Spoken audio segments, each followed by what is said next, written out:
Number one Ibble Dibble here. Hello, friends. Today, I suppose I'll be last, though hopefully not least, to comment on the Nigerian First Lady's total repudiation of Meghan's Nigerian folly. First, I'd just like to say brava. Thank you for being an actual female leader, showing actual leadership and role modeling for girls who don't want to trade sex for status. The message here is we have to salvage our children. You know, we see the way they dress, they keep forgetting that Nigeria, we are beautiful. The moment you can see what they showcase on the stage, I said we are fashionable, we see what is going on. You know, we are not having a Met Gala, and everyone, their nakedness is just everywhere. And the men are well clothed. So we have to do something. Tell them the way it is. We don't accept nakedness in our culture. That is not beautiful. It's not beautiful at all. And they're all beautiful girls. But they should be confident to know they are. They don't want to be like, even they are mimicking and trying to emulate film stars from America. They don't know where they come from. Why did Meghan come here looking for Africa? That is something we have to take home with. We know who we are, and don't lose who you are. God bless you. Yes, it was an epic, entertaining clapback, but calling out inappropriate nakedness as a misguided, antiquated attempt at feminism is just the beginning. We can learn a lot comparing the Nigerian First Lady, a true female leader and feminist, with Meghan, a fake female leader and feminist. So, first things first, what is Meghan even talking about when she talks about female leadership? For example, a lot of us were pretty confused when in Variety magazine in 2022, she described Queen Elizabeth thusly, quote, "Certainly in terms of female leadership, she is the most shining example of what that looks like," end quote. Female leadership? The Queen was a great monarch compared to men or women. She stacked up to and bettered many kings. Leadership is leadership. There's really no difference between male and female leadership, except the myths surrounding it. Myths that only fake feminists and fake leaders like Meghan encourage girls to believe. What the Nigerian First Lady said is so great because she's not just a First Lady. She doesn't approach the topic of role modeling for girls from a selfish, ignorant place, perhaps because, unlike Meghan, she's not just somebody's lucky wife bestowed with a voice as a courtesy to her husband. Remi Tinubu has a degree in education, is qualified to teach botany and zoology, was a senator for 12 years before becoming First Lady, and unfortunately might be best known for having had her life threatened more than once by male politicians. Most recently, just this year, when she famously responded, "I'm too old to fear death." Quite the contrast with Meghan, who for years has been trying to convince the world there is a race war in the UK so violent that even bringing her kids on a private jet and then a private helicopter directly to a palace where King Charles III is protected by the best security in the world in order that they meet their grandfather would be to expose her entire family to potential assassination. Remi's confidence, born of experience and achievement, is something Meghan can only fake. And that's why she pretends leadership does or should have a sliding scale for gender. Baby, it's not basketball. If anyone tells you to be a different kind of leader because you are a man or a woman, question their motives. So, if leadership is not determined or measured by entirely immutable qualities like sex, what does make a leader? When Meghan told us that service is universal, she must have been talking about other people because she only worked 72 engagements as a royal. And according to her tax filings from 2 years ago, she hasn't bothered to file for her charity in 2 years. She and Harry both work 52 hours a year for their charity, not 52 days,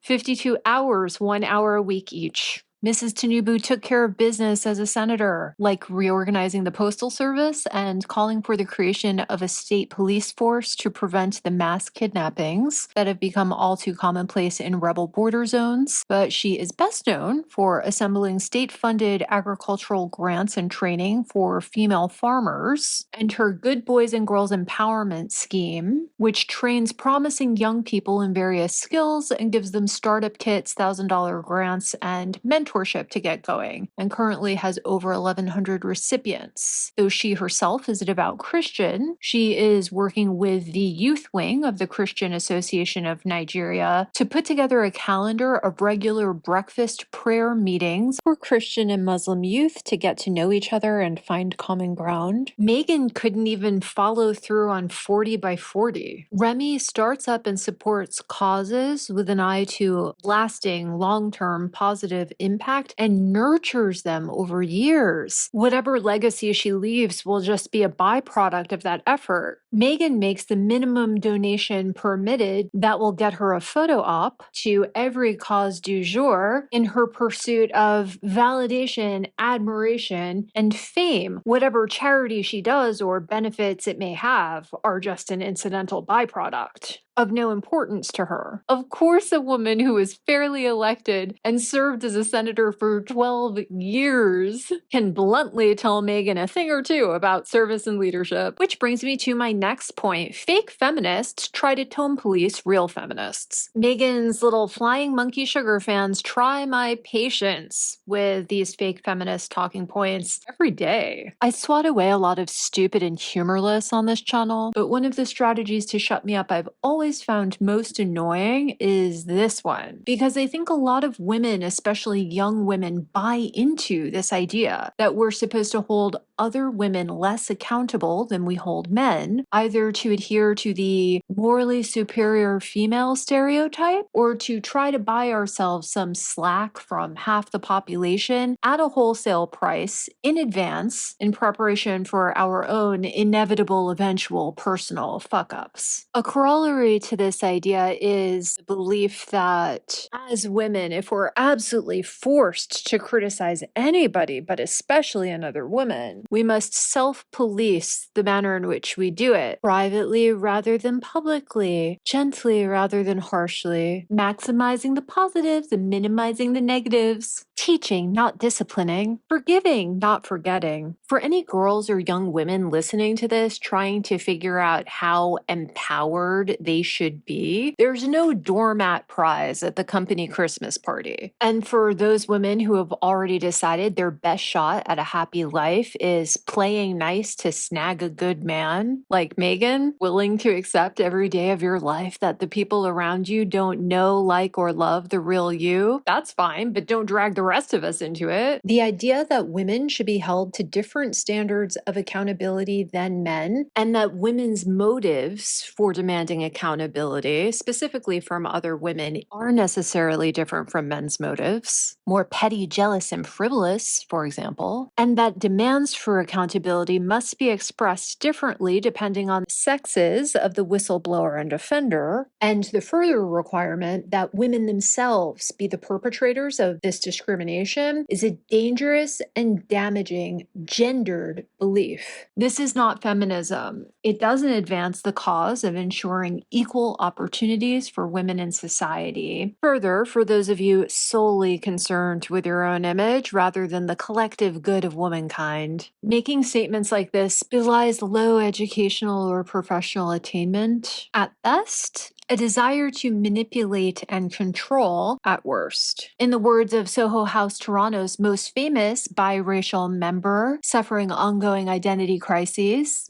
because Meghan isn't even number one in that very small group, nice for what? There's really very little value in seeming mean or seeming nice or even seeming authoritative. Value lies in genuine, experienced, rational, fair-minded authority. Female leadership is not letting bad actors be behave transgressively on the margins of institutions because you were raised to believe that ladies turn the other cheek, rise above the fray, and give everyone the benefit of the doubt. Female leadership is not asking for the things a male leader would propose in a slow, breathy voice with a request for validation at the end, right? Female leadership is staking your reputation fair and square, and holding everyone accountable to their obligations, whatever their gender. A good leader, male or female, is fair, sets reasonable standards and expectations, has great timing, knows what, when, and how to negotiate, and is hard-nosed about execution. Woke word salad doesn't set the tone. Respect sets the tone. Meghan showed very little respect to the women of Nigeria. Perhaps because she actually doesn't care about respect or recognize its value. She didn't think it was important to read a CIA fact sheet on Nigeria or cover her shoulders for the same reason she didn't think it was that big a deal to jump in a car in front of the Queen. Meghan doesn't demand or command baseline respect. Meghan demands to be infantilized and asks us to accept infantilization of women as a norm. It's not, nor should it be. Fake feminists like Meghan and Brene Brown talk a big game about going hard in the arena, but then they can't roll with the punches. Pointed, evidenced criticism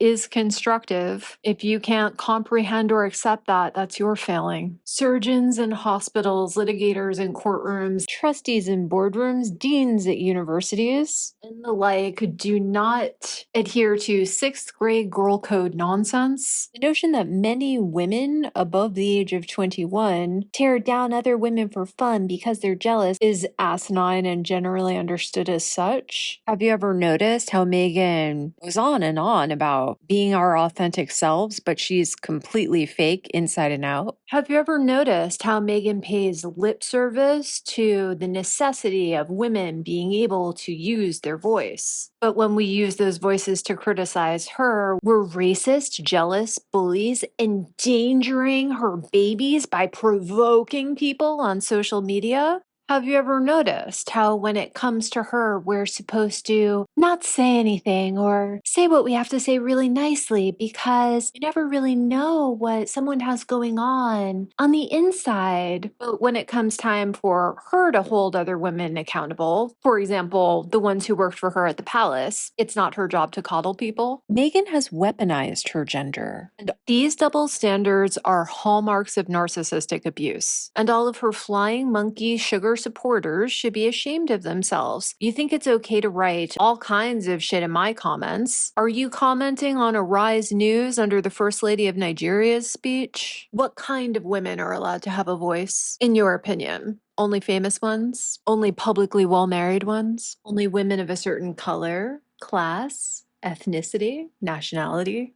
religion? What? You know who doesn't mess around in dumb, divisive identity politics? The First Lady of Nigeria. In an April 1st speech to the youth wing of the Christian Association of Nigeria, she said, "We should promote our Nigerianness rather than ethnicity or culture. Yes, we are not saying we should not recognize these, but we should realize and promote our togetherness. We are first and foremost Nigerians. We need that place of unity." End quote. Can you imagine how successful and popular Meghan would have been as a royal had she taken the Remy route rather than weaponize victimhood that isn't even real, supposedly due to her gender, color, nationality, really everything but class, because she doesn't want anybody to notice. She takes the high street, not the high road. Where Meghan's playing divide and conquer, Remy's not playing. You may not think revealing clothes are a big deal, and that's fine. Neither do I, actually. I just think there's a time and a place, and Meghan's an offensive idiot. But Meghan crossed a line, and Remy set a boundary, and I admire that about her. I'm a woman. I have little elbows and little feet and little brightly colored designer bags. I can use my little voice to get what I want, like maybe at a restaurant or at a traffic stop, but I don't want to. Do you? I certainly don't want to teach girls they have to. That's my rant for today. Please let me know your thoughts on Meghan's fake feminism and the Nigerian First Lady's retort in the comments below. Toodles. Don't forget to like, share, and subscribe.